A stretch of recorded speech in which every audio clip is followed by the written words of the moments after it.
depuis la déchéance inattendue et brusque du président Alpha Condé et la propulsion, surprise le 5 septembre 2021, du chef des forces spéciales, le colonel Mamadi Doumbouya au pouvoir en Guinée et devant la scène internationale, des déclarations, discours de tout genre fusent de partout. Les uns louent et l'encouragent à rester fidèle à l'esprit d'un acte qu'ils qualifient d'historique et les laudateurs tentent de l'embrigader dans une forme d'otage. Entre l'histoire et la diversion, le colonel Doumbouya est à la croisée des chemins. Dès ce vendredi 1er octobre 2021, jour où il s'installe officiellement dans les fonctions suprêmes de la République de Guinée, la gestion rigoureuse, la fermeté ou non du président du CNRD, le colonel Mamadi par rapport à l'un de ses nombreux engagements formulés publiquement depuis le 5 septembre, déterminera sa réussite ou son échec personnel de demain.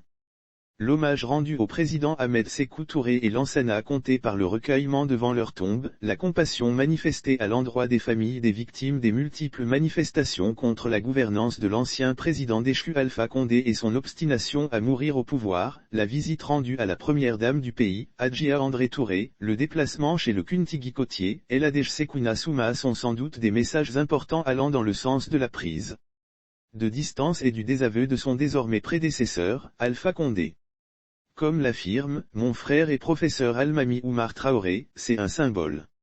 Mais, toutes ces personnalités décédées ou vivantes ainsi que ces faits regrettés font partie de l'histoire glorieuse et douloureuse de la Guinée.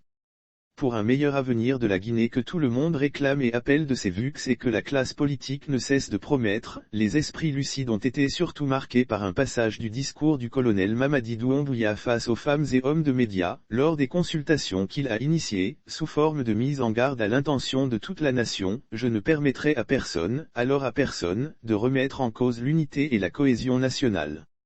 Nul doute que la publication de la charte de la transition, il aurait été mieux conclure par la date de sa signature que sa date de signature, ainsi que l'interdiction aux membres du CNRD, à commencer par le chef de la junte, de briguer la présidence de la République lors de la prochaine élection, sont également des actes politiques majeurs.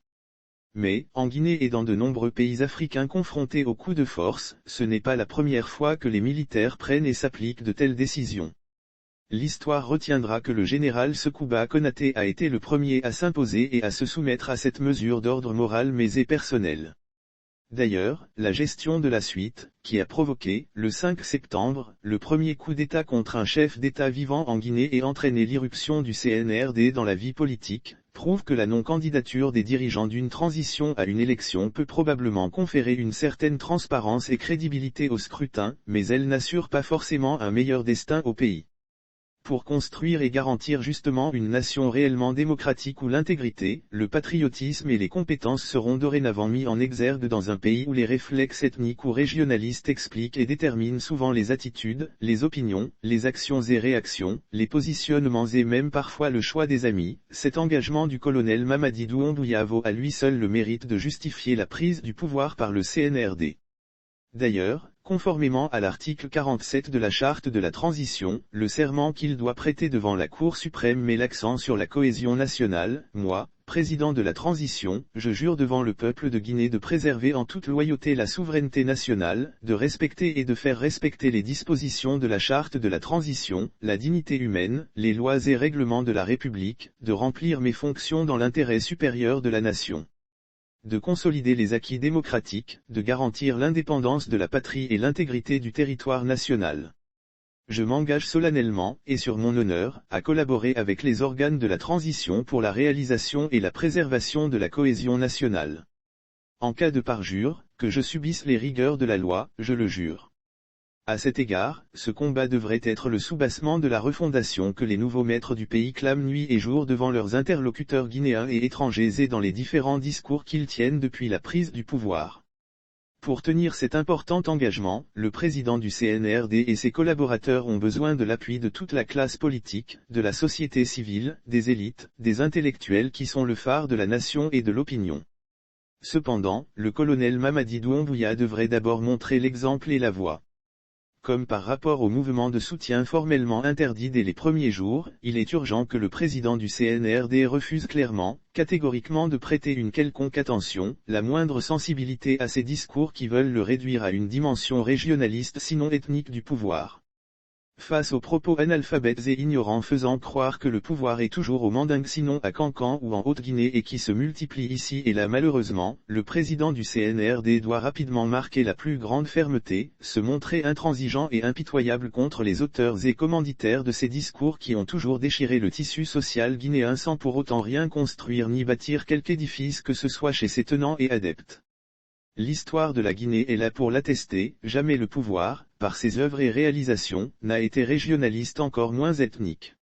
À quelques jours de la célébration du 63e anniversaire de l'indépendance guinéenne, la pauvreté et la misère sont présentes partout en Guinée, mais la Haute-Guinée semble occuper la queue du peloton après 38 ans de pouvoir exercé par ses fils ou supposés tels que sont, Ahmed Sékou Touré, le général Sekouba Konaté et Alpha Condé. Ce dernier n'a même pas fait observer une minute de silence à la mémoire de tous ceux qui ont sacrifié leur vie dans son combat pour le pouvoir. En 10 ans de célébration du 28 septembre depuis qu'il est au pouvoir, Alpha Condé ne s'est jamais recueilli sur la tombe des militants de l'opposition dont ceux du RPG tués au stade du même nom en 2009 lors d'une manifestation contre la junte de l'époque. Pas plus qu'il n'a manifesté la moindre compassion ou le moindre geste en faveur des femmes victimes de viol, encore moins facilité la tenue toujours réclamée du procès contre les auteurs et commanditaires de ces crimes et atrocités contre des populations guinéennes. Il a personnellement refusé la réalisation du projet de chemin de fer reliant Conakry-Cancan négocié et conclu par les gouvernements des premiers ministres Cabinet Comara et Jean-Marie Doré sous le capitaine Moussa Dadi Camara et le général Sekouba Konaté avec des partenaires de la société multinationale brésilienne Valdoriodos, CVRD. L'on se souvient que dans le cadre de cet accord hérité de la transition, le président Alpha Condé et son homologue brésilien de l'époque, le président Luiz Inácio Lula da Silva ont lancé, lors d'une grande cérémonie officielle le 22 février 2011, les travaux de réhabilitation et de rénovation de ce chemin de fer utilisé pour transporter des passagers et des marchandises entre Conakry, la capitale guinéenne, Cancan et Kérouané sur 662 km avec un investissement de plus d'1 milliard de dollars. Avec 30 000 emplois. Mais, le temps d'une mamaya finalement, dès après la cérémonie, Alpha Condé a changé d'avis en s'opposant fermement au lancement des travaux malgré les insistances de plusieurs de ses proches notamment Ibrahima Kessei Fofana, qui n'était pas encore Premier ministre qui n'était même pas dans le gouvernement, Dr Ousmane Kaba ou Ansoumane Condé. Le président Alpha Condé s'était pourtant réjoui de l'opportunité que son gouvernement va offrir aux Guinéens de renouer avec le train qui a disparu en 1995. Il avait même fustigé la malgouvernance qui a occasionné le démantèlement et le trafic des anciens rails sous une indifférence totale et promis de poursuivre le projet et de couvrir la zone forestière jusqu'à Lola, à la frontière guinéo-libérienne et ivoirienne. Bien des Guinéens étaient contents d'entendre le président Alpha Condé annoncer de tels investissements. Ce fut finalement un douloureux rêve pour toute la Haute-Guinée et toute la Guinée.